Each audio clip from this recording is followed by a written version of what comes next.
So I'm sitting here today with Shawnee Womack, professional storyteller.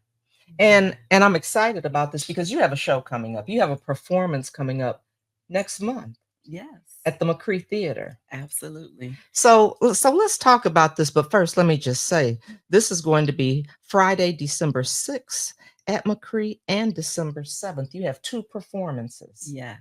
And so get ready, Flint, because this is going to be good. This is going to be good. I've seen parts of your performance before. So talk to us about this. What's going to be special about this? And really, how did you get into this? Hmm. Well, I think my whole life I have been on a journey to get to where I am right now Mm-hmm. of becoming a professional storyteller. As you know, I have a background in mental health, and I was a school counselor for many years, Mm-hmm. and then I did contractual therapy, and I always would use narrative therapy, getting people to tell their stories and begin to examine the stories that they told I themselves. think I remember this. Right. I mean, because that was your style. I mean, because even when I read this, Becoming Marvelous, it says in your first one-woman show, Shawnee Womack strings together beautiful personal stories, poems, and songs from the early years of her life. These golden pearls of wisdom are intended to inspire you to trust your inner child, to guide you towards your purpose. You remind us that every experience, the good, the bad, the ugly, and the downright hilarious, all work together to make our lives simply marvelous. And when I read that, it was therapeutic all in there to me. Mm. And so it made me think of your work Yes. as a social worker, as a mental health professional and Mhm. provider, and how you incorporated this into what you were doing to help Right. others. Yes. So after the pandemic, the work I worked all through the pandemic doing therapy, and it was just really heavy. Mm-hmm. And so I decided I couldn't do it anymore, Mm-hmm. because I'm dealing with my own trauma and Right. I'm listening to Exactly. everybody else's stories. Mm-hmm. And I couldn't do it anymore. And so I just really had to take some time to do some self-reflection and figure out what it is that I am passionate about and what it is Okay. that brings me joy and Mm-hmm. energy. What do I get excited about? And I've always loved performing and the arts. And I just remember my grandmother telling me stories when Mm-hmm. she came to live with us. I have a Jamaican grandmother, Uh-huh. and she came to live with us, and she would share these amazing stories about her life in Mm-hmm. Jamaica. And she introduced me to some of the Jamaican and African folk tales. Mm-hmm. And so I had started telling my kids those stories, and they loved those stories. They would tell their friends, their teachers would invite me to come and tell stories. And so I said, you know what? I want to be a storyteller. I think that's wonderful. But you know what? It goes back to really when you think about our roots. Because I think as you were talking, I was thinking about my grandmother because that was what she told stories, Mhm. and those stories were really about life lessons, and how they brought some comfort. They Mhm. brought comfort. And so to hear you talk about that, it just makes so much sense. But Yes. but you're still doing. I mean, I think when you do what you do, it does help others, Mhm. because we know everything doesn't need to be traditional as far as even when you're talking about mental health. How do I do Right. this in different ways? I can get a message to people. Uh, Absolutely. and we were talking about that earlier. Some of the ways we provided services were non-traditional that are starting Right. to be accepted in the In the mainstream mainstream, yes. therapeutic tool package, if you want to Right. put it that way. Mhm. But we knew they were helpful Yes. years ago. Right. Because our elders, they Exactly. knew that was They helpful. knew that was Right. helpful. Even though, maybe the academic world had not Mm-hmm. recognized the Mm-hmm. value Right. in their ways of coping and Mm-hmm. understanding and healing.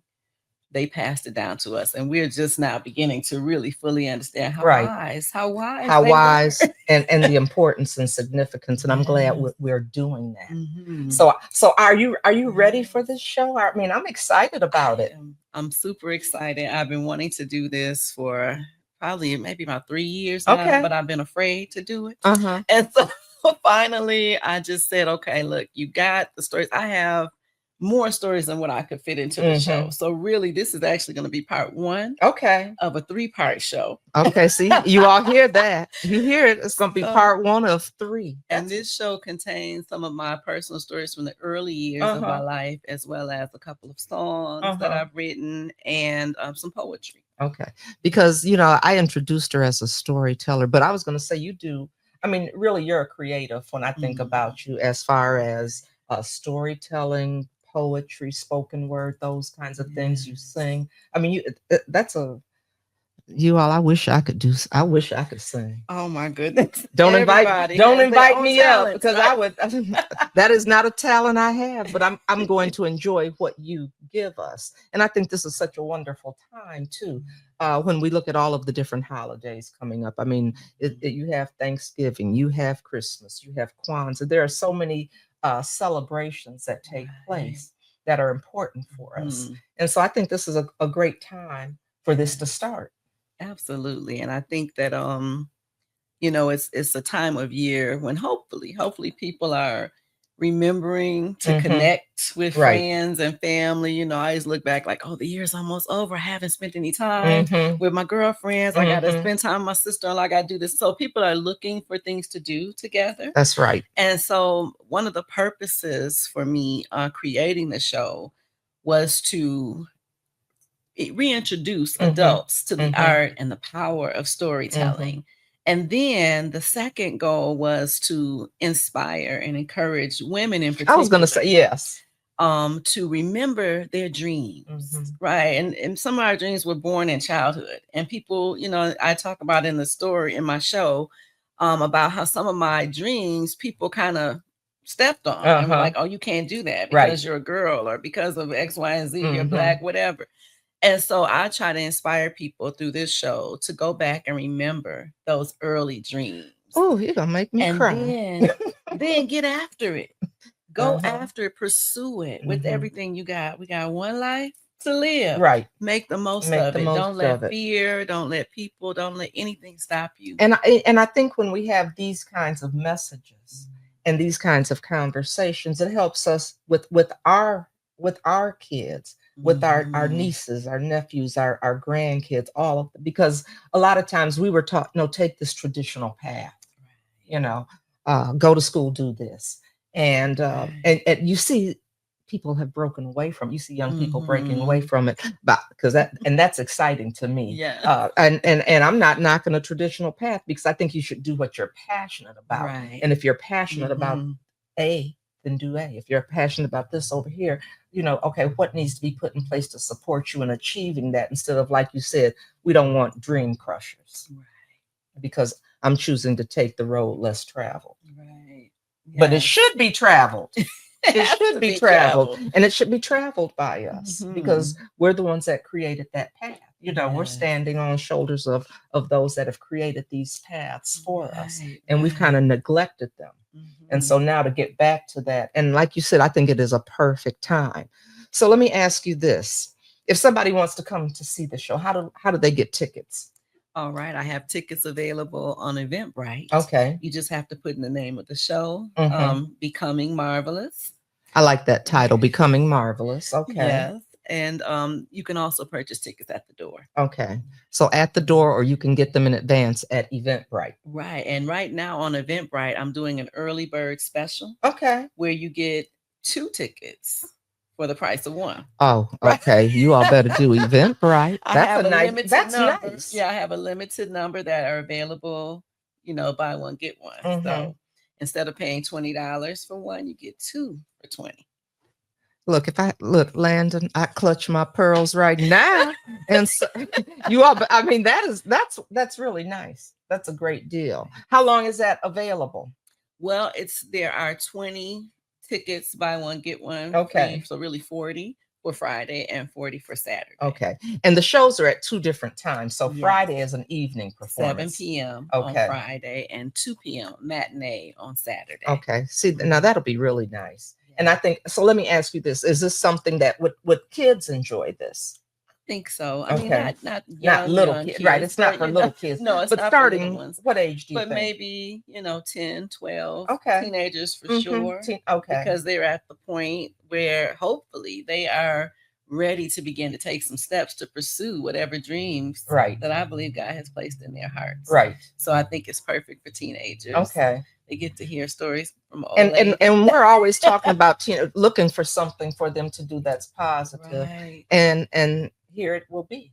Teenagers, young adults, Mhm. college students, but really anybody, because and older adults as well. absolutely, absolutely. Wasn't talking about me, but older adults as well. Because Yes, I was. we all, I think, sometimes have deferred some of our dreams. We have. And we set things on the back burner, and we'll get to it. We'll get to it eventually. And you look up and you're Right. like, wait a minute. Right. Mhm. That's what happened for me. When I Yeah. turned 50, I was like, wait a minute. I always wanted to, do a show. I always Right. wanted to perform. And I'm like, wait a minute. But time is flying by. It's I've got to flying get by. after it. But the good part is, even if it didn't happen at that age, it's happening. Right.